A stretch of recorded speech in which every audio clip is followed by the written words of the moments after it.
কোরআনে কারিমে হযরত হুদ আলাইহিস সালামের ঘটনা আল্লাহ রাব্বুল আলামিন এভাবে এনেছেন। তামাম এলাকার মানুষ তার বিরুদ্ধে ক্ষিপ্ত হয়ে গিয়েছে। সমাজের লোক, রাষ্ট্রশক্তি হযরত হুদ আলাইহিস সালামের উপর অত্যাচারের পাহাড় ভেঙে দিয়েছে। হযরত হুদ আলাইহিস সালাম একা মানুষ, সমাজের রাষ্ট্রশক্তির এই দুর্বিসন্ধি দেওয়ার ষড়যন্ত্রের চ্যালেঞ্জ তিনি গ্রহণ করলেন। আর তিনি বললেন, তিনি যেটা বললেন আল্লাহ পাক কোরআনে তা কোট করে দিলেন। দুনিয়ার সমস্ত ইসলামী আন্দোলনের কর্মীদের জন্য আল্লাহ পাক কোট করে দিলেন, সমস্ত মুমিনদের জন্য তা উল্লেখ করলেন। হুদ আলাইহিস সালাম তিনি জাতিকে বললেন, ফাকিদুনি জামিআন তুম্মা লা তুনদিরুন। তোমাদের যত ক্ষমতা আছে সমস্ত ক্ষমতা নিয়ে আমার বিরুদ্ধে তোমরা ষড়যন্ত্র করো, আর আমাকে এতটুকু অবকাশ দিও না। আমি সেই আল্লাহ রাব্বুল আলামিনের উপরে ভরসা করেছি, যার কুদরতি হাতের ভিতরে আমার জান, আর গোটা পৃথিবীর সমস্ত প্রাণীর জান যার কুদরতি হাতের মধ্যে, যার হাতের ভিতরে গোটা পৃথিবীর সমস্ত জান, সে আল্লাহর উপরে ভরসা করেছি। যা খুশি তোমরা আমার বিরুদ্ধে করতে পারো। সুবহানাল্লাহ। এটার নাম হলো ঈমান, এটার নাম সবর, এটার নাম ধৈর্য। এই ধৈর্য আসে ঈমানে কামেল হলে পরে এবং আল্লাহর উপরে পরিপূর্ণ বিশ্বাস হলে পরে। যদি কারো দিনের মধ্যে কথা বিশ্বাস থাকে যে আমার জন্য আল্লাহর পক্ষ থেকে যদি কোনো বুলেট নির্ধারণ করা থাকে, গোটা বিশ্ব যদি আমাকে পাহারা লাগায়, ওই বুলেট থেকে আমাকে বাঁচাইতে পারবে না।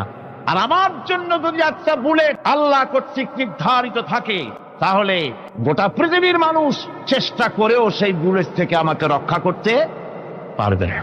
হযরত আইয়ুব আলাইহিস সালামের সবরের ঘটনা কোরআনে কারীম তুলে ধরেছে। হযরত আইয়ুব 18টি বছর পর্যন্ত রোগের মধ্যে পড়ে আছেন। এত অসুখ করেছে, এত রোগ, শরীর পচে গিয়েছে, গায়ে পোকা ধরেছে, দুর্গন্ধ হয়ে গিয়েছে, বিবিরা চলে গিয়েছে, ছেলে মেয়ে পাড়ার লোকেরা দূর দূর করে তাড়িয়ে দিয়েছে। এবার জঙ্গলের ভিতরে গিয়ে আশ্রয় নিয়েছেন। এমন অবস্থা হয়েছে, শরীর পচে পচে জিহ্বায় যখন পোকা ধরা শুরু করে দিল, হযরত আইয়ুব আলাইহিস সালাম তখন আল্লাহ রাব্বুল আলামিনের দরবারে এই প্রথমবারের মতো তিনি বললেন, রব্বুল আলামিন, আয় আল্লাহ তাআলা, সমস্ত শরীর জড়জড়া হয়ে গিয়েছে, গায়ে পোকা ধরেছে, আমি কোনো কথা বলি নাই, আমি খামোশ থেকে জিকির আজগার করতেছিলাম। আয় আল্লাহ, এখন দেখি আমার জিহ্বায় পোকা ধরেছে, পোকা ধরা শুরু হয়েছে। আমার জিহ্বাটায় পোকা তুমি দয়া করে দিও না, কারণ আমার জিহ্বায় যদি পোকা হয়ে যায় তাহলে তোমার মতো আল্লাহর জিকির আমি কি দিয়া করব? আমার জিহ্বাটা তুমি দয়া করে ভালো রাখো। কোরআনে কারীম বলছি, ওয়া আইয়ুবা ইয নাদা রাব্বাহু ইন আন্নী মাসসানিয়াদ দুররু ওয়া আনতা আরহামুর রাহিমিন। স্মরণ করো সেই সময়ের কথা যখন আইয়ুব তার রবকে ডেকে বলেছিল, আমি অসুস্থ আর তুমি তো রহমান রহিম, দয়াময়। ভাষাটা দেখেন কি সুন্দর। এর থেকে কি আল্লাহর আর কিছু বলা লাগে? আল্লাহ পাকের কাছে তিনি বলতেছেন, আল্লাহ আমি তো অসুস্থ, আমি তো অসুখ করেছে আমার, আর তুমি তো দয়াময় রহমান রহিম। এক অন্ধ, ঈদের দিন কত অন্ধই তো আসে খয়রাত করার জন্য, ভিক্ষা করার জন্য, চতুর্দিকে ভিক্ষা করতেছে অন্ধরা।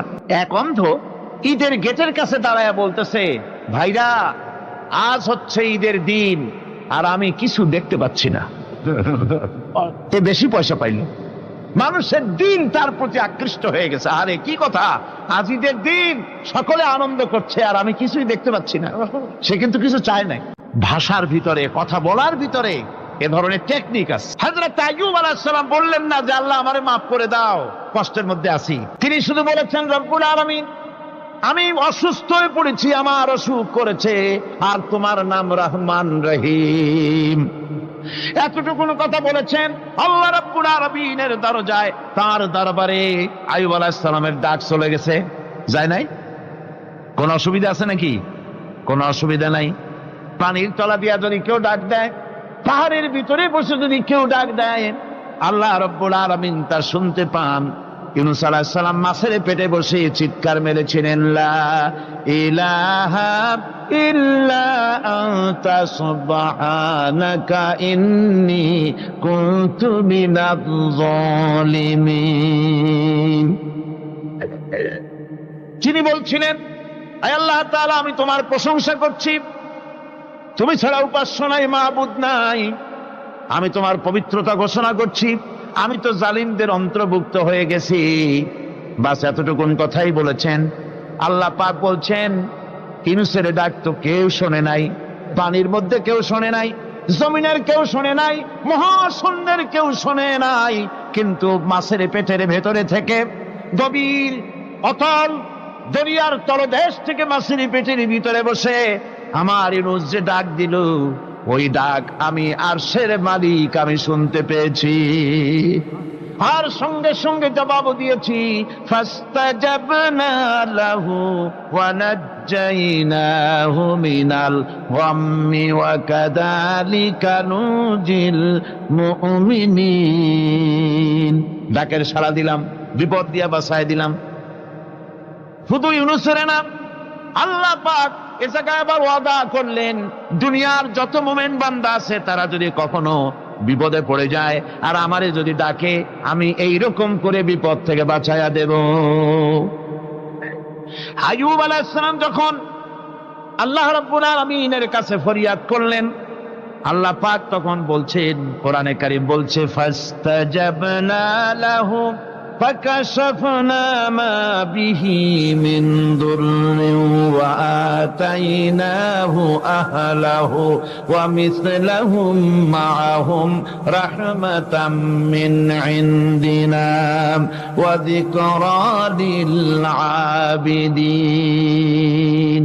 আমি আইয়ুবের দোয়া কবুল করে নিলাম, শুধু তার পরিবার বর্গই দিলাম না, বরং আরো কিছু নিয়ামত আমি তাকে দান করে দিলাম। এবং তাই জন্য যেহেতু তারা ছিল আমার অনুগত বান্দা, আমার বাধ্যগত, আমি এই জন্য রহম করেছি, সমস্ত রোগ শোক আমি মাফ করে দিয়েছি। আমাদের সামান্য একটু জ্বর হয়, যদি 2-3 দিন জ্বর হয়েছে, জ্বর ছাড়ে না, বলে যে এত ভালো ভালো কাজ করি তারপর আমার এত জ্বর হওয়া লাগে, অমুকরা এত পাপ করে, তা তো কিছুই হয় না, খালি আল্লাহ আমার চোখে দেখলো, আমার বউর অসুখ, আমার অজুমুড়ি ছাড়ি না। ভাইরা, আপনি ঠিক পান না যে কি গুনাহ আপনি করেন। কোরআনে কারীম বলছি, ওয়ামা আসাবাকুম মিন মুসিবাতিন ফাবিমা কাসাবাত আইদিকুম ওয়া ইয়াফু আন কাসীর। যত বিপদ তোমাদের উপর আছে সব 2 হাতের কামাই করা, আর আমি তো অনেকগুলো ক্ষমা করে দেই। তোমরা যত পাপ করো, আকাম করো, সবগুলির শাস্তি যদি দুনিয়ায় দিতাম, শ্বাস করার সময় পেতে না। অসুখ হলেই অধৈর্য হয়ে যেও না, ধৈর্য ধরো।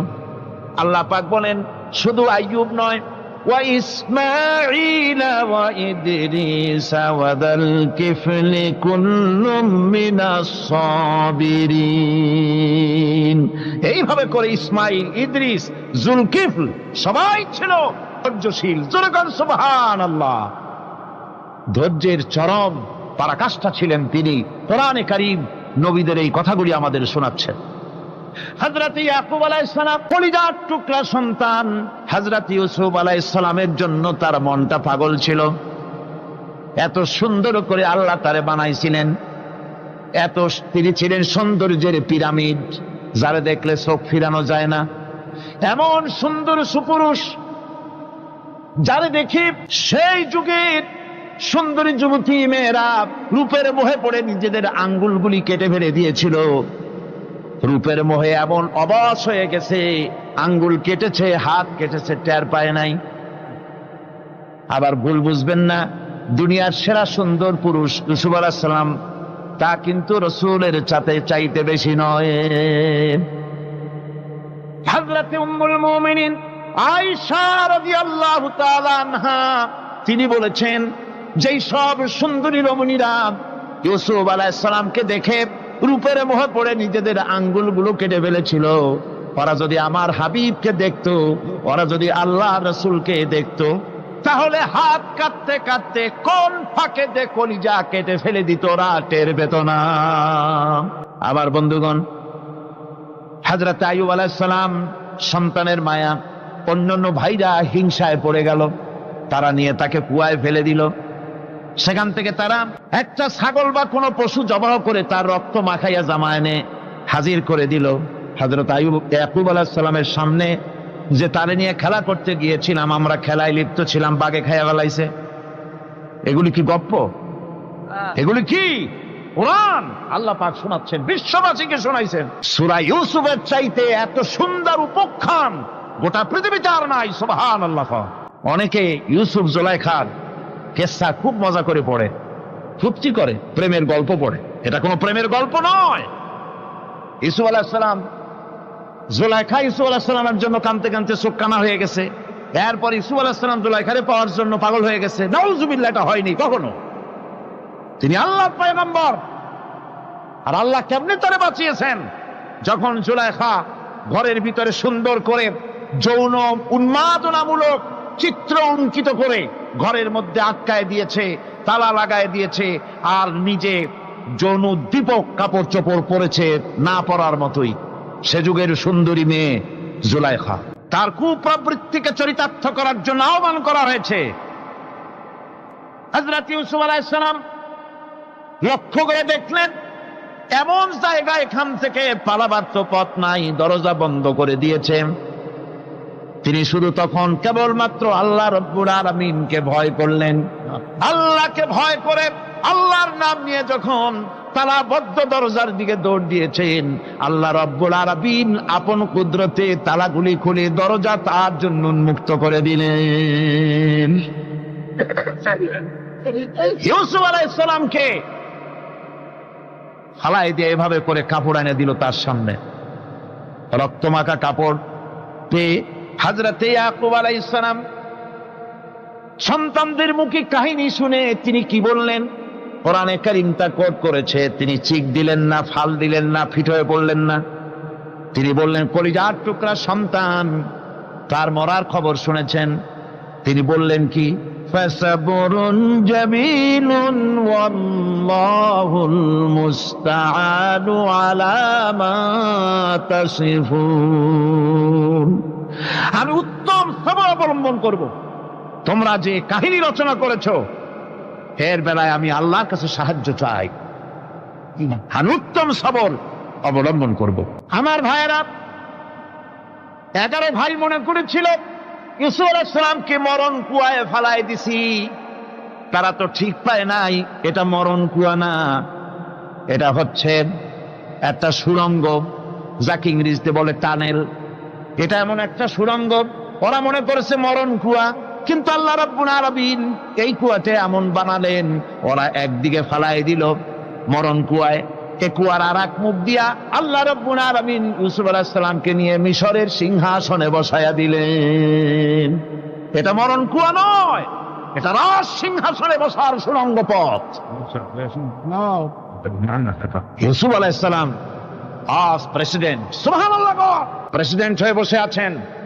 ওদিকে কেনানে অভাব লেগে গেছে, সেখানকার মানুষেরা সাহায্য নিতে এসেছে, ওই 11 ভাইও আসছে। হযরত ইউসুফ আলাইহিস সালাম দেখেই চিনে ফেলেছে, ওরা কিন্তু তখনও ঠিক পায় নাই। হযরত ইউসুফ আলাইহিস সালাম চিনে ফেলেছেন।